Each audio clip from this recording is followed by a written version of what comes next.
Hola, muy buenas a todos, ¿qué tal estáis? Bienvenidos a la primera entrevista de Branders TV. Hoy contamos con un invitado muy especial, Alberto García Chaparro. ¿Qué tal, cómo estás? Muy bien, Un muchas placer tenerte gracias. aquí con nosotros. Alberto, eres joven, eres el delegado de Sacabate en Madrid, has sido el director general del modelo de la Unión Europea el 2023 y también eres experto en debate y coordinador de la Liga de Debate Escolar más grande de toda Europa. Cuéntanos un poco acerca de ti. Pues sí, la verdad que en general tengo bastante poco tiempo libre, ¿no? Porque hago muchas cosas, o al menos mi madre dice que hago muchas cosas, pero yo creo que ese es el elemento principal de la juventud, ¿no? Si con 21 años, en mi caso, no aprovechar el tiempo todo lo que se puede, no estaría cumpliendo con mi deber. Exactamente. Hoy venimos a hablar aquí de un tema que yo creo que nos urge a todos saber mucho, sobre todo a los jóvenes emprendedores, mucha gente que quiere dedicarse al sector privado, al emprendimiento, al emerger un nuevo negocio, un nuevo proyecto, una nueva startup en muchos casos. Podemos hablar un poco de las habilidades que se han de tener para ser emprendedor, para iniciarse en este mundillo que es difícil, sobre todo a nivel económico muchas veces, pero de eso ya hablaremos después, sobre todo a nivel de habilidades que destacarías tú que debe tener un emprendedor. Pues a ver, principalmente una persona que está decidida a emprender, yo aquí tengo que barrer para mi terreno, ¿no? La habilidad de comunicar es fundamental. O sea, siempre que yo estoy dando una clase y siempre pregunto un poco a qué se dedica cada uno, qué estudia cada uno, ¿no? Los que estudian Derecho es imprescindible para ellos. Los que estudian ADE o los que tienen la idea de emprender es imprescindible para ellos. Si no tenemos la habilidad de comunicar nuestro proyecto, de transmitir confianza cuando estamos hablando, no vamos a ser capaces de, por ejemplo, convencer a un inversor. Entonces, comunicar ya no es solo algo accesorio, no es una habilidad secundaria o tangencial, sino que es directa, es un pilar fundamental de aquellos jóvenes que estén pensando en emprender, en iniciar un negocio, ya no solo hacia afuera, sino que dentro de su organización saber comunicar y relacionarte con los demás va a ser imprescindible y prioritario para tener éxito. Exactamente, muchas veces en mi opinión personal, yo creo que muchas veces en las carreras no se transmite esta comunicación que tiene que haber. Como dices tú, en administración y dirección de empresas, yo creo que sería esencial y fundamental un desarrollo comunicativo clave, puntero y eficaz para que la gente que pueda desarrollar sus proyectos personales tenga en su momento una comunicación clara y ferviente, como dices tú. Es que ni en las carreras ni en los colegios. O sea, el déficit en habilidades comunicativas, en oratorio y debate, claro, la universidad es el resultado de un modelo educativo en la parte escolar completamente fracasado en ese sentido. O sea, nosotros no podemos pretender que los egresados, es decir, que las personas que salen de la universidad tengan una habilidad comunicativa potente, cuando en el colegio, que es donde se plasman las bases para que luego en la universidad podamos aprender a perfeccionar, no lo hacemos en el colegio, ¿no? Entonces yo creo que los pasos en el mundo educativo, en los cambios legislativos referentes a la educación, deben ir hacia eso, hacia que este tipo de habilidades blandas, ¿no? Soft skills que se llaman ahora, estén implantadas verdaderamente en el currículum educativo, porque esto les va a servir luego para la vida real. Exactamente. ¿Tú crees que debería haber una reforma a nivel educativo en muchos ámbitos? No solo creo que debe haber una reforma a nivel educativo, sino que creo que debe ser la reforma capital y en un pacto de Estado con la educación para que no sea una moneda de cambio según la legislatura. O sea, no podemos pretender que las futuras generaciones queden al albur aquí a merced de los cambios ideológicos de un gobierno o de otro, de legislatura viene, legislatura va, de me interesan unos votos, no me interesan unos votos. La educación es verdaderamente lo más importante que tenemos. Lo que pasa es que, claro, a veces es más importante ganar las próximas elecciones que construir un futuro mejor para las próximas generaciones. Entonces yo creo que si conseguimos cambiar esa idea, la mentalidad de nuestros políticos, avanzaremos mucho más como país. Estoy completamente de acuerdo. De eso hace poco escuché un artículo del presidente José María Aznar, el presidente del gobierno, que decía que un país sin educación es un país condenado al fracaso más absoluto. Y ha habido una decadencia tanto a nivel educativo como a nivel de respeto, a nivel de valores, institucional, también incluso ha habido una pérdida de educación en todos los ámbitos. Yo creo que deberíamos de hacer una gran reflexión acerca de este tema. ¿Cómo ves tú una posible reflexión a nivel gubernamental en muchos de estos ámbitos?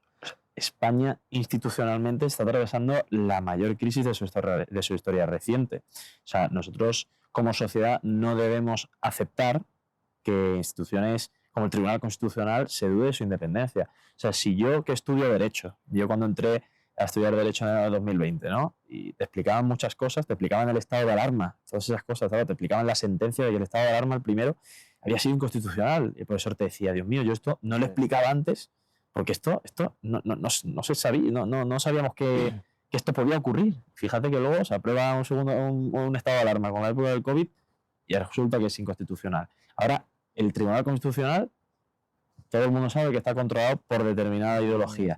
Si las instituciones más fundamentales de nuestro Estado están y son rehenes del gobierno, sea del signo que sea, pues sin duda tenemos una crisis institucional. Y si nosotros los ciudadanos, y sobre todo los jóvenes que somos los que nos va a tocar, por suerte o por desgracia, vivir aquí durante mucho tiempo, no confiamos en nuestras instituciones, ¿qué futuro nos va a quedar aquí?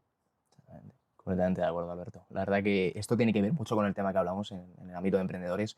Tenemos una decadencia también en el ámbito de la empresa, el sector privado, hay muy pocas ayudas. ¿Cómo crees que podemos entrelazar ese sector público y ese sector privado, esas instituciones, para que puedan hacer un desarrollo público-privado, para que muchos emprendedores tengan ayudas en el futuro? Primero de todo, el sector público tiene la labor principal de allanar obstáculos al sector privado. O sea, el que crea riqueza fundamentalmente es el sector privado. O sea, el que paga el sueldo de los funcionarios, que son imprescindibles, son las personas del sector privado. Los autónomos, las personas que crean negocios, que emprenden, esos son los que verdaderamente crean riqueza. El sector público debe apoyar y, sobre todo, allanar el camino a todas las personas que quieren optar por esa vía. Y segundo, el modelo de colaboración público-privada se ha demostrado exitoso. O sea, exitoso. Se ha demostrado, por ejemplo, la Comunidad de Madrid tiene el mejor sistema sanitario basado en un fundamento de colaboración público-privada que tiene en España, pese a lo que muchos digan. Y no hay más que pasearse por otras comunidades autónomas para ver cuál es el nivel sanitario en otras regiones. Entonces, el modelo de colaboración público-privada, no digo que sea perfecto, pero que se ha demostrado que es de éxito comparado con un modelo en el que solamente confiamos en lo público. Según un padre de familia, una familia que lleva a sus hijos a la sanidad privada y a la educación privada, es lo mejor que puede pasarle al Estado. Está pagando impuestos, pagando la pública, y no la consume porque lo lleva al privado y genera actividad económica en el plano privado. Es el contribuyente perfecto, y sin embargo nos encontramos con una demonización absoluta de todo ese tipo de personas. Yo sinceramente no comparto, porque es completamente irracional. Exactamente, estoy completamente de acuerdo, pero a día de hoy y en la sociedad en la que vivimos y el momento tanto político y social que vive España, yo creo que estamos viviendo un enfrentamiento vastísimo. Me parece incluso denigrante. Y yo creo que mucha gente está preocupada por esta decadencia institucional, social, en la que estamos sumidos en un caos absoluto. Tú lo sabes bien, eres delegado de Sacabat. Vuestra asociación ha pasado un montón de penurias y un montón de actos lamentablemente vergonzosos en Cataluña por defender la educación libre, sin ningún tipo de estigma político. Cuéntanos un poco acerca de estas experiencias. ¿Cómo defines esto? Pues siempre digo lo mismo y siempre me gusta empezar de la misma forma. Y no es porque, vamos, es porque me parece lo más sencillo, lo más básico. Y es que esto no es el problema de Cataluña. O sea, no existe el problema catalán. Esto no es la cuestión catalana. O sea, el problema lo tenemos todos. Yo soy malagueño, vivo en Madrid y voy mucho a Barcelona y represento a Sacabat en Madrid. Este problema también es mío, pese a que yo nací en Rincón de la Victoria, a casi 1000 kilómetros de Barcelona. O sea, el problema es mío, ¿por qué? Porque esta cuestión está arrastrando completamente la política de mi país.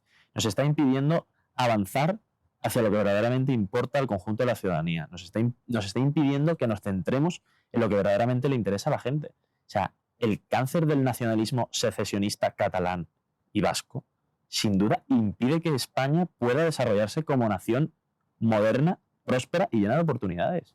Y esto es una cuestión que nos afecta a todos. No es solo que mis amigos que van a clase, que llevan esta pulsera y que en clase les señalan y no quieren sentarse con ellos y no quieren hacer los trabajos con ellos por miedo a ser señalados, que eso ocurre. Pero es que no solo deben lo deben conocer mis compañeros que están allí en Cataluña. Mis amigos de Málaga, gracias a mí, ahora son conscientes de que esto sucede.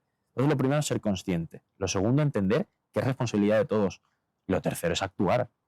Es actuar. O sea, no es normal que a mis compañeros les resulta imposible poner una mesa o una carpa en una feria de asociaciones en una universidad pública catalana. Eso no es normal. Necesitamos la acción del Estado, la acción absoluta, el fin de la impunidad de todos aquellos que realizan estos actos, pero claro, si al final recurrimos a aprobar indultos y a amnistiar a todas aquellas personas que se dedican a impedir que mis compañeros puedan poner una mesa en una feria de asociaciones, pues poco podemos hacer. Pero bueno, que aún así haya amnistía, haya indultos, haya lo que sea, yo te puedo asegurar que yo seguro y mis compañeros incluso más van a seguir ahí dando la batalla. Eso está claro. La educación yo creo que es un pilar que se debe defender, en el que no debe de haber estigmas políticos, no debe haber signos, no debe haber banderas, no debe haber nada. Simplemente defenderla. Porque al final yo creo que todos somos partícipes de ella. Creo que todos debemos y tenemos derecho a ella y no ser juzgados por tener algún tipo de ideología distinta a la del demás. Lo que pasa es que es lo que hablas tú. El Estado al final es el que debería de condenar a esta gente, pero esta gente no es condenada porque son el propio Estado. Muchas veces son el propio Estado la que realiza estas obras y las avala. Y te diré una cosa, a mí me tranquiliza mucho, cuando yo me voy a dormir todos los días, me tranquiliza mucho ser consciente de que el mundo real no es ese. Me explico. O sea, la gente normal no se enfada con un amigo por votar a otro partido. La verdad, la mayoría de la gente, gracias a Dios, no es extremista. Exacto. No está tan ideologizada. Vamos a poner en valor a la gente normal. Mis amigos son gente normal y pueden votar lo que quiera y yo podré votar lo que yo quiera. Donde está el problema es cuando no somos capaces de debatir con respeto este tipo de ideas. Y ahí está la importancia que decíamos de la educación desde el principio. Si nosotros no somos capaces de enseñarle a la gente lo importante que es aceptar que el contrario puede tener también ideas distintas, que yo no estoy de acuerdo con ellas, pero que puede exponerlas siempre con respeto y conforme a la ley, habremos avanzado como país. Y que gracias a Dios la mayoría de la gente no es extremista y no está increíblemente polarizada. Así que vamos a lanzar una oda a la gente normal y simplemente falta que esa gente normal se dé cuenta de que tiene que actuar también para poder cambiar las cosas. Exactamente. Muchas veces la gente también se tiene que dar cuenta que vive en una democracia. Que vivimos en un país en el cual se tienen que decir y pensar las cosas tanto con respeto y educación, siempre. La verdad, yo creo que son los pilares también fundamentales, los que hablábamos antes, y que se debe transmitir estas ideas con respeto y educación. Al final yo creo que se ha perdido todo eso. Pero bueno, si quieres volvemos al tema del emprendimiento, si te parece. Te quería preguntar cuáles crees que son los mayores desafíos que afronta una persona joven a la hora de emprender, cuáles son esas trabas que se puede llegar a encontrar en su carrera emprendedora y cómo podemos trabajar en sociedad para ayudar a esta gente. La primera yo creo que es muy evidente, es la falta de formación. O sea, para poder emprender hay que formarse. O sea, hay que saber cómo hacerlo, hay que saber cómo generar una idea de negocio, hay que saber cómo funciona el mercado, hay que saber cómo funciona la economía, hay que saber incluso de leyes. O sea, lo primero que hay que hacer es formarse. O sea, el paso previo es formarse. Y lo segundo, la segunda dificultad que puede tener es la falta de apoyo, la falta de medios, incluso el desconocimiento. O sea, una de las principales barreras que nos encontramos es que muchos no saben y no sabemos cómo montar una empresa. Si yo me tengo que dar de alta en autónomo, ¿cómo lo hago? Si yo tengo que hacer retenciones a cuenta de mis empleados, ¿cómo lo hago? ¿Cómo funciona el registro? ¿Cuándo lo tengo que hacer? ¿Cuándo tengo que pagar? Si tengo que hacer la declaración, ¿cómo la hago? ¿Cuándo la hago? ¿Cuándo me lo devuelven? Eso es un desconocimiento total. No se enseña. Y luego falta de apoyo. Apoyo en muchísimas ocasiones, falta de apoyo de las instituciones públicas. Cuando he dicho antes, no quiero decir la necesidad de una subvención. A mí me vale con un apoyo de abstenerse de actuar en contra mía. Con que me allane el camino para que yo pueda transitarlo, a mí me sirve. Y luego una cosa importante, eliminar el miedo al fracaso. O sea, la cantidad de personas que han sido exitosas en el mundo empresarial, que han sido exitosas a la primera, es muy poca. ¿Sí? Mark Zuckerberg, quizá, no sé, no se me ocurren más. Exactamente. Entonces, hay que aprender a fallar. Yo siempre se lo digo a mis alumnos del mundo del debate, no vas a ganar el primer torneo al que vayas. Con las empresas es igual. No vas a hacer 1.000 millones de capitalización bursátil a la primera idea de negocio que tengas. Prueba, inténtalo, fracasa, levántate, vuelve a hacerlo y al final lo consigues. Exactamente, estoy de acuerdo. Yo creo que muchas veces hay que aprender más que a disfrutar los éxitos, a gestionar los fracasos. Una persona que no sabe gestionar fracasos, creo que no tiene cabida, pero ni en la vida, ni no cabida, sino no trayectoria en la vida. Al final, la vida es un constante fracaso, levanto, fracaso, levanto. Y sobre lo que hablabas de allanar el terreno, es complicado hoy en día. Hoy en día yo creo que se está demonizando a los empresarios, se está demonizando al sector privado de una manera asquerosa, incluso me atrevería a decir, y vergonzosa. Se está trabando de todas las maneras posibles el desarrollo económico de un país, que yo creo que es lo más fundamental para que a todos nos vaya bien. ¿Por qué crees que hay esta demonización al empresario del sector privado?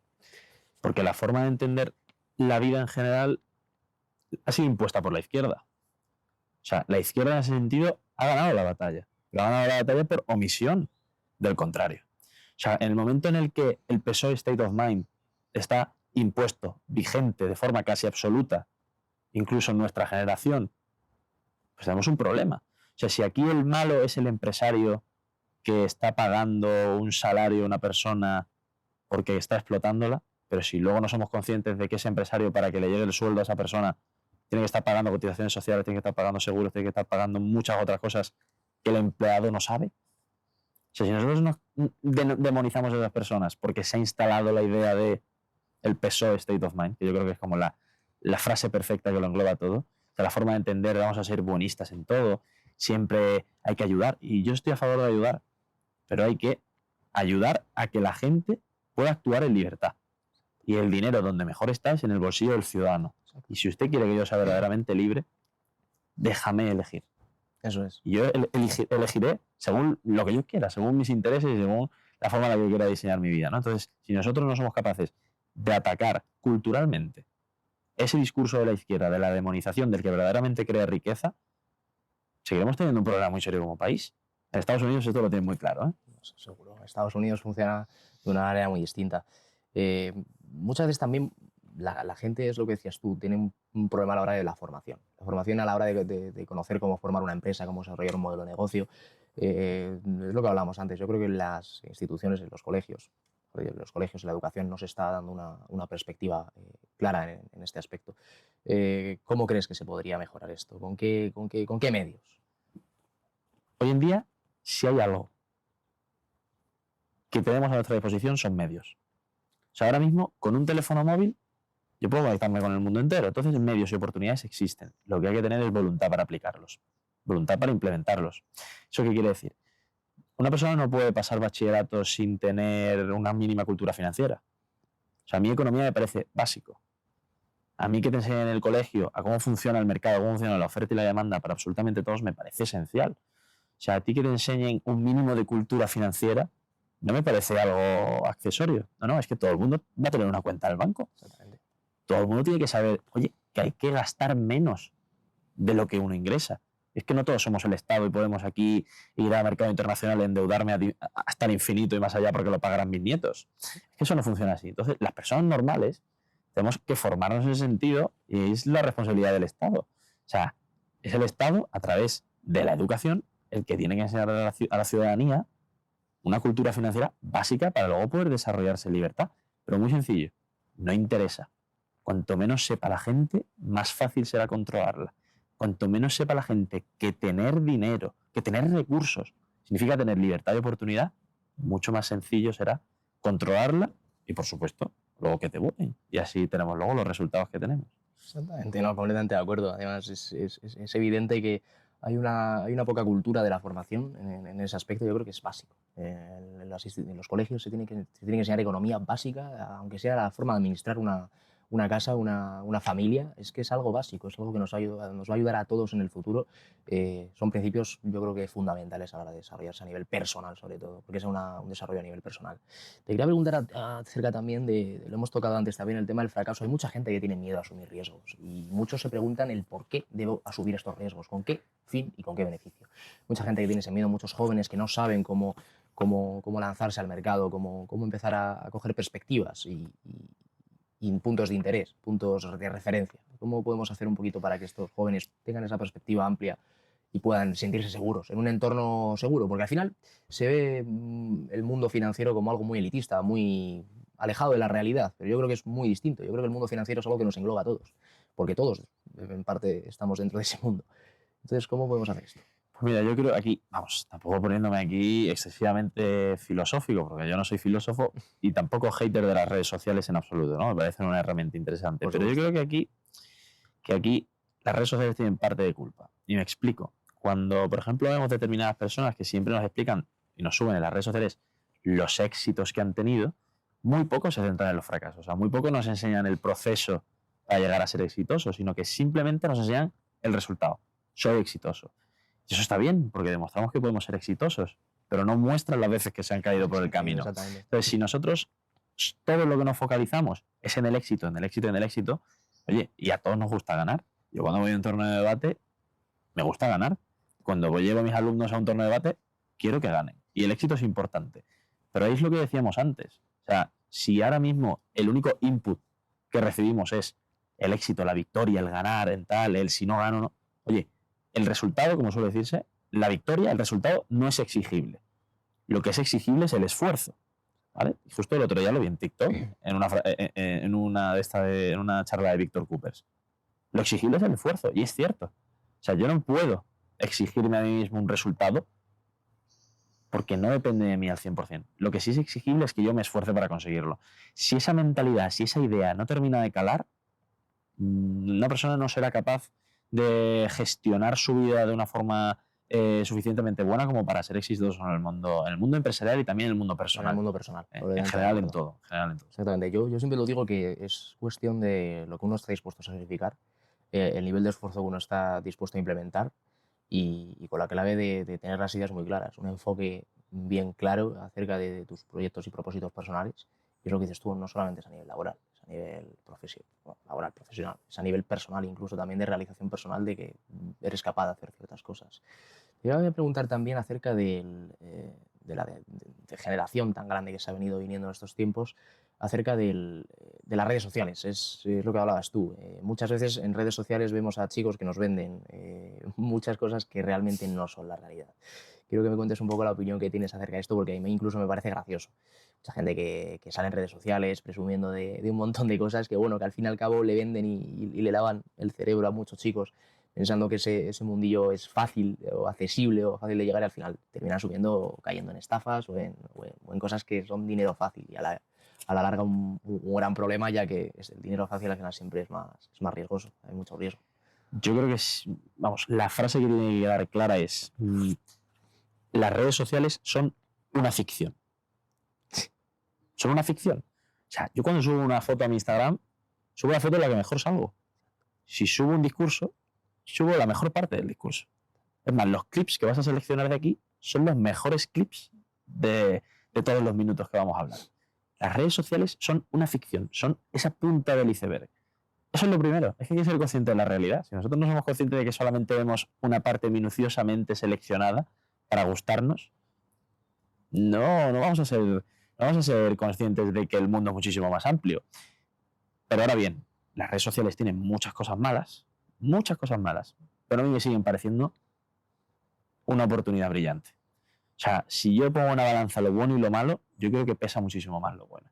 Sobre todo para nosotros, la gente joven. O sea, los jóvenes tenemos que entender que las redes sociales son un peligro, pero bien utilizados son una grandísima oportunidad. Cualquiera hoy puede ser famoso para bien, puede encontrar un trabajo para bien, puede cambiar el mundo para bien a través de las redes sociales y también para mal, ¿eh? No nos engañemos. Pero en todo caso, dependerá de qué queremos nosotros hacer con el mundo, qué queremos hacer nosotros con nuestra vida. Pero las redes sociales a mí personalmente me parecen una oportunidad entendiendo todos los riesgos que tenemos. Exactamente. Yo una vez hablaba con un amigo y hablábamos de que antes era muchísimo más fácil triunfar. Hace 50, 60 años hablábamos de decir, bueno, es que antes la gente estaba todo no estaba todo tan inventado y había más posibilidades de crear una idea puntera de negocio o algo, una herramienta que fuera más, se pudiera utilizar más o algo clave. Imagínate, inventar la bombilla o cualquier cosa hace un montón de años. Lo hablaba con él, pero él me dijo, bueno, llegamos a una conclusión y es lo que hablabas tú, tienes toda la razón. Al final, las redes sociales son una herramienta increíble, la globalización, la interconexión entre personas de distintas partes del mundo, la posibilidad de acceder desde el dispositivo móvil a cualquier sitio y a cualquier blog informativo de cualquiera de las cosas que que podamos pensar, yo creo que nos ayudan un montón a desarrollarnos y a desarrollar nuestros proyectos personales. Para mí, Sí. triunfar hoy es infinitamente más fácil que hace 80 años. O sea, ahora la cantidad de recorrido que puede tener una persona que apenas tiene medios es infinitamente mayor que la que podía tener hace 80 años. Las redes sociales democratizan muchas cosas. O sea, una persona que antes no podía tener acceso a que te oyeran millones de personas, hoy coge un directo en Twitch, coge su ordenador y la pueden ver millones de personas. Hoy, un chaval de 20 y algo años le puede contraprogramar las campanadas a Telecinco y Antena 3 y tener más personas viendo sus campanadas. Exactamente. Por eso ahí digo la oportunidad. O sea, hace 80 años mi abuelo no tenía esa oportunidad. Mi abuelo no podía irse si quería a Bruselas a organizar con unos amigos una pancarta a la puerta del Parlamento Europeo por 25 euros que te cuesta el vuelo y liarla allí y luego hacer un tuit y que se disperse por el mundo. Eso yo sí lo puedo hacer. Mi abuelo no. Es cierto que él tenía muchas cosas por inventar y había muchos edificios por construir. Pero yo creo que hoy es más fácil, sobre todo porque hoy la media desgraciadamente está más baja.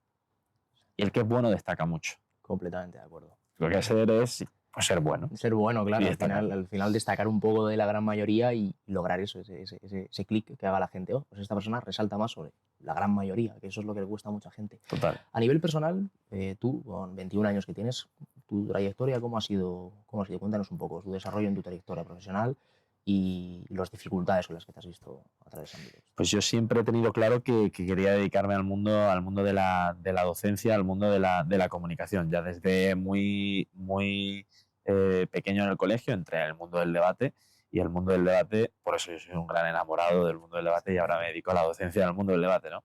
Gracias a ese arte, como lo llamo yo, pues encontré la facilidad para pensamiento crítico, para trabajar en equipo, conocer a personas que salen de lo normal, sabes cómo informarte, sabes cómo relacionarte con otras personas, otros ambientes. Al final yo ahí descubrí un mundo que ya cuando entré en la universidad lo potencié muchísimo más y al final junto con mis compañeros pues al final estoy contento ahora dedicándome a eso, ¿no? Trabajo en una empresa formando a escolares y también a universitarios en este ámbito y, por supuesto, también estudiando en la universidad. Dificultades ha habido muchas. O sea, cuando yo estaba en segundo de bachillerato, un día nos dijeron que nos confinaban y nos llevaban a casa. Oye, pero ahí uno se tiene que adaptar y en lugar de tener los brazos cruzados, pues te metes en Coursera, pides una beca para no gastarte 50 euros en un curso, te van concediendo beca, beca, beca y te haces 10 cursos mientras dura el estado de alarma y te formas. Simplemente hay que aprovechar la oportunidad. Los obstáculos surgen, no te los tiene que poner el Estado, te los pone la vida en general, ¿no? Muchas veces incluso no son obstáculos, son posibilidades de cambio. Efectivamente. Muchas veces el cambio viene aparte de obstáculos, pero si evitas ese obstáculo y pasas a otros sitios, puede que sea un cambio. A mejor o a peor, pero puede que sea un cambio. Efectivamente, ¿no? Entonces ya también cuando ya me fui de Málaga y vine a Madrid, pues también hay que tomárselo todo como una oportunidad. Déjate de tener a tus padres. Ya cuando llegue a casa me lo tengo que hacer todo yo. Bueno, pues a lo mejor es una oportunidad buena para aprender a cocinar, ¿no? Pues esas son las pequeñas cosas que en la carrera personal y profesional de uno son las que creo que te van a cambiar. Pero vamos, también con 21 años espero que tengan más por recorrer por delante que lo que he hecho hasta ahora. Por supuesto que sí, y muchísimo mejor incluso. Sí, eso espero. te quería también preguntar acerca de lo que hablabas ahora también, que es muy interesante, la independencia de los jóvenes. Es muy difícil que un joven hoy en día se independice. ¿Qué podemos hacer? ¿Qué se puede? Podemos hacernos, ¿qué pueden hacer las instituciones para mejorar este problema? Al fin y al cabo, aquí en Madrid se está llevando muy bien a cabo el Plan Vive, si no estoy mal, y otros de rehabilitación, etcétera, para que haya muchos jóvenes que puedan independizarse a corta edad. Pero ¿qué se está haciendo a nivel general? Porque al fin y al cabo no son determinados grupos políticos los que gobiernan en todo el país, hay muchísimo más. ¿Qué se puede hacer desde las instituciones para mejorar esto, que los jóvenes puedan independizarse, tener sus proyectos de vida, sus proyectos vitales? Muy fácil. Lo primero, dejar de hipotecar nuestro futuro. Eso es lo primero. Honestamente. O sea, yo con un 120% de deuda pública tengo un futuro como mínimo destinado a pagar la deuda pública que están generando ahora la generación de mis padres. O sea, dejar de hipotecar el futuro de los jóvenes es el primer paso. Lo segundo, ayudarnos a levantarnos, que es lo que decimos lo segundo. O sea, aquellas personas que tengan interés en emprender, oye, que ahora una empresa te cuesta 1 euro, una sociedad limitada te cuesta 1 euro en vez de 3.000. Sin embargo, no todo es tan bonito como parece porque la responsabilidad sigue siendo de 3.000 en vez de 1 euro. Entonces, dejar de hacer medidas cosméticas para hacer medidas que verdaderamente cambien las cosas. Y lo tercero, la vivienda es esencial. O sea, la vivienda es esencial. Y entonces ya aquí el método de solucionarlo variará según unos. Yo creo que ya se ha demostrado que topar precios de alquiler, que prohibir, no suele ser la mejor solución, ¿no? Ahí está bien el caso de Berlín o el caso de Barcelona con Ada Colau. A lo mejor, ¿qué es lo que hay que hacer? Pues optar por medidas que en otros países sí han sido exitosas.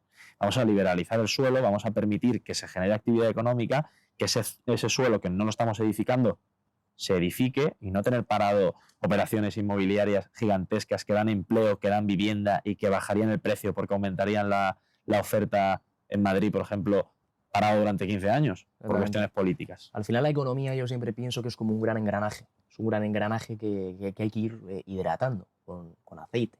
Porque si este engranaje no se hidrata, al final se termina parando y y quedamos todos sumidos en un caos absoluto. Al final lo que dices tú, la generación de tus padres va a terminar pagando, y la de los míos, va a terminar pagando, vamos a terminar pagando esa deuda y estamos sumidos en un caos absoluto. Y que una persona, y que con los sueldos que tenemos es imposible. No, completamente de acuerdo. O sea, es completamente imposible. Suben los precios, bajan los sueldos. O sea, con una inflación del 3, 4, 5, 6, 7%, me da exactamente igual, con un joven que encima te piden experiencia a poder tener un sueldo mayor y estás cobrando 1.500 euros al mes y el alquiler mínimo ya te cuesta 850, pues imagínate. ¿Cómo ahorro? Yo como ahorro. Sobre todo porque no hay cultura del ahorro. Claro. Tampoco hay ningún incentivo. Es que no, iba a decir, no hay incentivo para ahorrar, no, pero es que el primer paso para que haya incentivo es que tiene que haber posibilidad. Y ahora mismo no hay posibilidad para ahorrar, ¿no? Entonces, por ejemplo, a lo mejor premiar a las empresas que recurren a gente joven que se está formando, que están contratando a personas jóvenes para que tengan su primera experiencia laboral. Sin duda se pueden hacer muchísimas cosas. Lo que no podemos seguir haciendo es aumentando la deuda, seguir topando precios topando alquileres porque pensamos que esa es la mayor medida, la mejor medida del mundo, seguir teniendo un sistema educativo deficiente. Entonces, Exactamente. vamos a centrarnos en lo verdaderamente útil y dejar de hacer lo que venimos haciendo desde los últimos 30. Exactamente. Que si hacemos siempre lo mismo, no podemos esperar resultados distintos. Exactamente. Completamente de acuerdo. Y para terminar, Alberto, consejos que le darías a un joven emprendedor que se inicia en el mundillo del emprendimiento, tanto a nivel personal como de trayectoria personal, porque recordemos que el emprendimiento muchas veces tiene muchísimas ramas, ya no solamente es el desarrollo económico que tenga tu proyecto, sino a nivel personal la gestión que puedas tener sobre este, en caso de que haya éxito, y en caso de que haya fracasos, saber gestionar esos fracasos. Primero, que se forme, hay que formarse, hay que saber cómo funciona el mundo, cómo funciona el mercado, cuál es tu idea de negocio, confiar en ella. La segunda, consigue a las personas que te van a ayudar a conseguirlo, ¿vale? A conseguir ese éxito. Hay que saber relacionarse, lo que viene siendo los contactos. Los contactos para bien, ¿vale? No claro. Aquí con la idea de hacer una red clientelar maligna, no. Hay que saber estar bien rodeado. Y si yo no trabajara con la gente brillante que trabajo, de verdad que no podría dar clase ni a la mitad de sitios. Y lo tercero, aprovecha las oportunidades. O sea, a veces que los trenes pasan y no nos damos cuenta. Y hay veces que cuando uno nos ofrece algo, nos da pereza, no queremos, ponemos más peros que acciones. Así que, oye, cuando pase ese tren, hay veces que te tienes que montar, ¿no? Y hay que valorarse a sí mismo y hay que entender que esas oportunidades a veces no vuelven. Así que fórmate, aprovecha las oportunidades y rodéate bien. Es muy buen consejo, Alberto. Pues muchísimas gracias por haber estado aquí con nosotros. A ti. La verdad que es un placer haber podido hablar contigo. Es un mundo muy interesante. Es un mundo en el que creo que hay que hacer hincapié.